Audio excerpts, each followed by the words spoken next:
Hello everyone, कैसे आप सब। मैं अभिषेक प्रकाश, आप देख रहे हैं लीगल 24।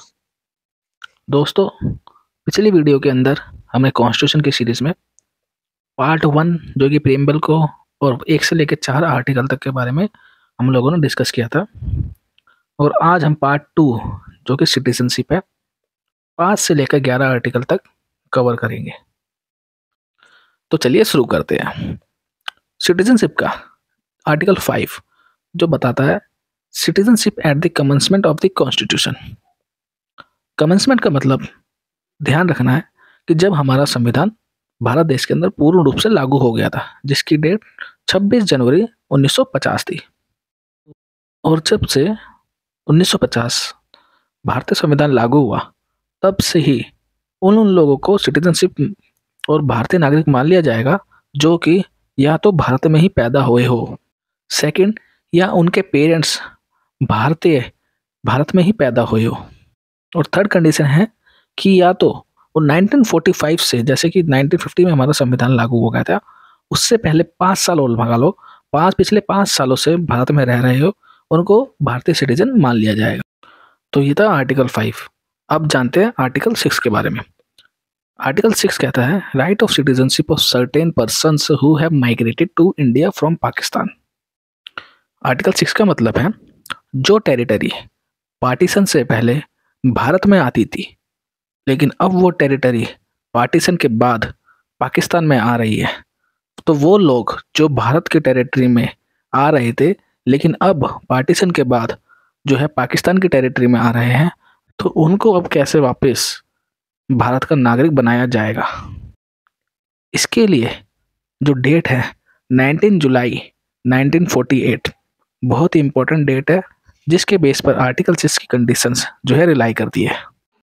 जो कि फर्स्ट कंडीशन ये है, या तो वो व्यक्ति जिसको नागरिकता चाहिए, या तो वो खुद भारत में पैदा हुआ हो, या तो उसके पेरेंट्स उन्होंने भारत में जन्म लिया हो, या उसके ग्रैंड पेरेंट्स जो है भारत में पैदा हुए हो, जैसे कि गवर्नमेंट ऑफ इंडिया एक्ट 1935 कहता है। और जब वो फर्स्ट कंडीशन जो है फुलफिल कर लेगा, तो उसके बाद जो बी है, उसके बी की फर्स्ट कंडीशन को उसको पूरा करना पड़ेगा, जो कि साफ साफ कहता है कि जैसे हमने डेट को बताया था 19 जुलाई 1948 जो डेट माइग्रेशन के लिए रखी हुई थी, अगर वो 19 जुलाई से पहले भारत में आकर रहने लग जाता है तो उसको भारत का सिटीजन मान लिया जाएगा।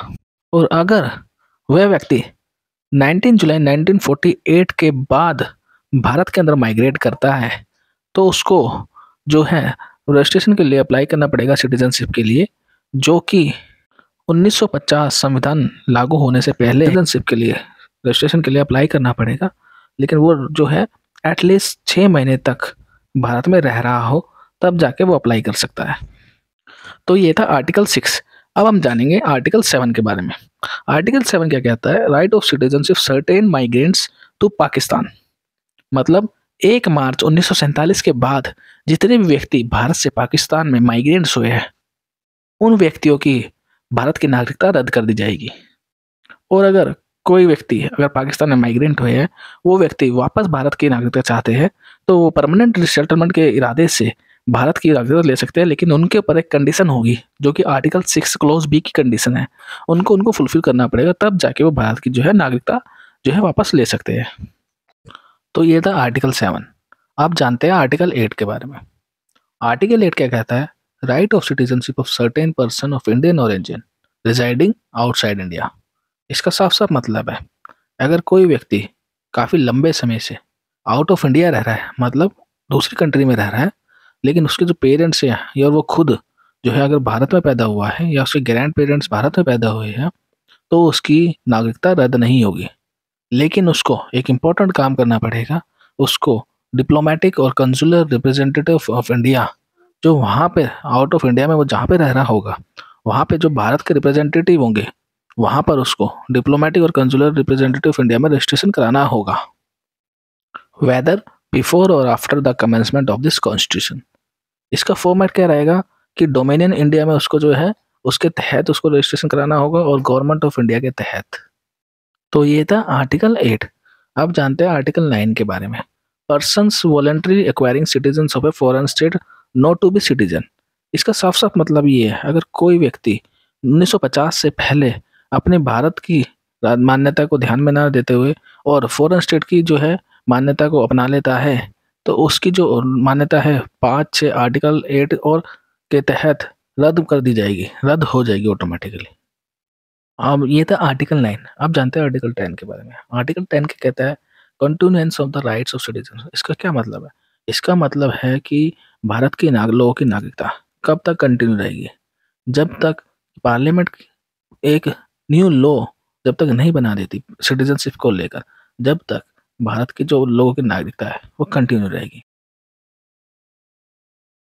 तो ये था आर्टिकल 10। आप जानते हैं आर्टिकल 11 के बारे में। आर्टिकल 11 साफ कहता है parliament to regulate the right of citizenship by law. तो इस आर्टिकल के तहत जो भारत के लोगों ने जो आर्टिकल 5, 6, 7, 8 के अंदर जो नागरिकता प्राप्त करी थी, तो पार्लियामेंट के पास ये पावर है कि वो उनकी नागरिकता को एक्विजिशन और टर्मिनेशन कर सकती है सिटीजन्स के मैटर्स को लेकर।